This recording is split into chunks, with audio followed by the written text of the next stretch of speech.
इन दोस्तों, अफ़गानिस्तान के काबुल में हवाई अड्डे पे लाखों की भीड़ खड़ी है।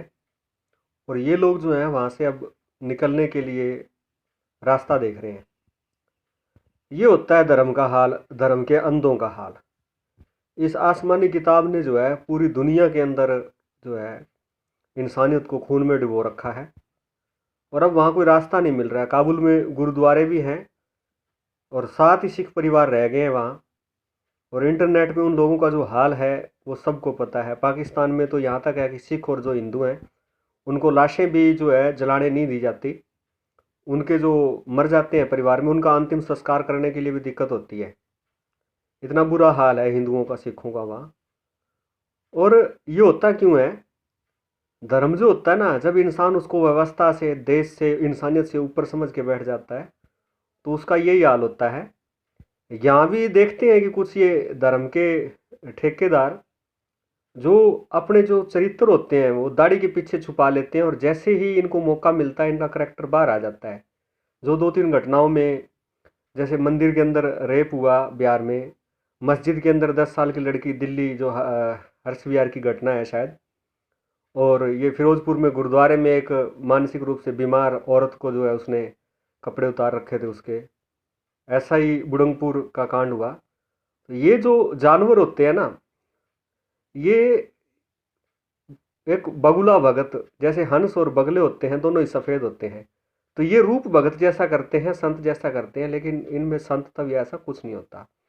इनका जितना भी जोर होता है, जितना भी फोकस होता है, मेंटल अप्रोच होती है, सिर्फ सुखों पे होती है। किसी तरीके से पैसा लूट लिया जाए, किसी तरीके से जो है अपनी वासनाओं को पूरा किया जाए।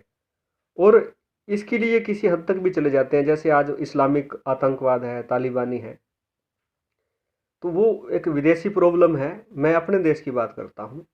जब भी कोई कानून आता है या कोई एक्ट, अधिनियम सरकार पास करती है तो आम लोगों के भले के लिए पास करती है। और जिन लोगों को कानून की समझ नहीं होती, कोई पता नहीं होता, जो कभी 10वीं पास नहीं होते, सिवाय इसके कि उनको धर्म का एक अंधा पाठ पढ़ा के और उनका दिमाग उनसे ले लिया जाता है, अकल उनसे ले ली जाती है और जानवर बना दिया जाता है। फिर ये धर्म ग्रंथों का मनमाना जो है उच्चारण करते हैं, मनमाना अर्थ निकाल के लोगों को बेवकूफ़ बनाते हैं। इनकी खुद की ज़िंदगी कुछ नहीं होती। मांग के खाना एक बेशर्मी की निशानी है और बहुत बड़ा पाप भी है। भिक्षावृत्ति उत्साधन अधिनियम 2016 है शायद। इसके तहत किसी भी तरीके से मांग के खाना जानवर के आधार पे या किसी दूसरे तरीके से, तो ये अपराध है और इसमें सज़ा का प्रावधान भी है। तो मांग के खाना बेशर्मा का काम होता है। तो ये सवेरे सवेरे जोड़ा चक के पूरे पिंड चो आटा मंगते ने, उस तो बाद ये लोगों को समझाते हैं। मतलब क्या है यार, जिस आदमी के पास शर्म ही नहीं है उसके पास धर्म कहाँ से होगा? फिर भी ये आवाज़ लगाते हैं। जिसकी आवाज़ में दम होता है ना दोस्तों, जिसमें ज्ञान होता है और जिसमें समझ होती है, वो हमेशा धीरे बोलता है और उसकी बात सुनी जाती है। वो इनकी तरह स्पीकरों में चिल्लाता नहीं। ये चीखना चिल्लाना ये अशांति की निशानी है, ये धर्म की निशानी नहीं होती। क्योंकि धर्म वहीं रहता है जहाँ शांति होती है, सहजता होती है। सिखों में भी सहजधारी सिख होते हैं। सहज का मतलब होता है धीरे धीरे परम आनंद या परम अवस्था को प्राप्त कर लेना, उसको सहजधारी बोलते हैं। और एक होता है खालसा पंथ, जो तुरंत अपना पिंडदान, अपने आप को न्यौछावर कर देते हैं। निहंग मतलब हंगना नहीं, जिसमें इच्छा नहीं है कोई, उसे निहंग कहा जाता है। जिसकी संसार के प्रति कोई इच्छा नहीं है, जो पूर्ण रूपेण अपने गुरु को समर्पित हो गया है, उसको निहंग बोलते हैं। एक महान शब्द है सन्यासी की तरह। लेकिन इन लोगों को हम वो नहीं बोल सकते, क्योंकि इनका अपना कोई लेवल नहीं होता।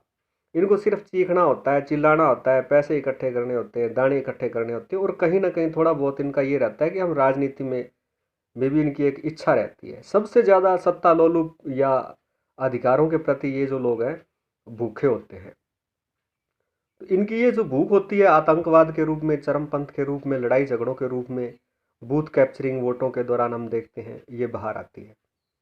और आम आदमी जो होता है हमेशा इनसे परेशान होता है। कानून इनसे, इन लोगों से परेशान होता है, क्योंकि ये भीड़ होते हैं। भीड़ की ना अकल होती है ना शक्ल होती है। तो ये जो गैंगे होती है ना, आम आदमी इनसे हमेशा परेशान रहता है, दुखी रहता है। और मैं तो कहूँगा कि इन लोगों को अब भी समझ जाना चाहिए, क्योंकि जिस दिन आम आदमी लठ लेके सड़क पे आएगा तो ये स्पीकर स्पीकर, ये बाकी जो चीज़ें आपने हथियार इकट्ठा करते हो आप, या जो भी आपके धमकाने के या दूसरे तरीके होते हैं, ये फेल हो जाएंगे। क्योंकि फिर लोग जो है ना आपको सड़कों पे दौड़ा दौड़ा के मारते हैं। जैसे वो आपने देखा होगा नंदगढ़ कोटड़ा बठिंडा के अंदर, उस ग्रंथी को खंबे से बांध के पीटा जा रहा था चप्पलों से। लोग जब तंग हो जाते हैं, तुम्हारी करतूतें जब लोगों के सामने आ जाती हैं, तो फिर लोग ये करते हैं। खैर, एक समझदार या पढ़े लिखे आदमी को आप जैसों के मुंह नहीं लगना चाहिए। वो कानून से और सर्वसम्मति के जो तरीके होते हैं, जिनको समाज एक्सेप्ट करता है और कानून एक्सेप्ट करता है, उसी तरीके से आपसे निपटता है, ना कि जो आपके तरीके होते हैं उछलने के कूदने के उनसे। तो अब भी मेरा आपसे मशवरा है कि आप सीधे रास्ते आ जाएं, क्योंकि कानून के हाथ बहुत लंबे होते हैं, और भगवान की लाठी जब पड़ती है ना, उसकी आवाज़ तो नहीं होती, लेकिन वो पड़ती ज़रूर है। तो परमात्मा के घर में बैठ के ऐसी हरकतें जो ये आप करते हैं, आपसे अनुरोध है कि आप ये ना करें। यही आप लोगों के लिए, आपके भविष्य के लिए अच्छा रहेगा।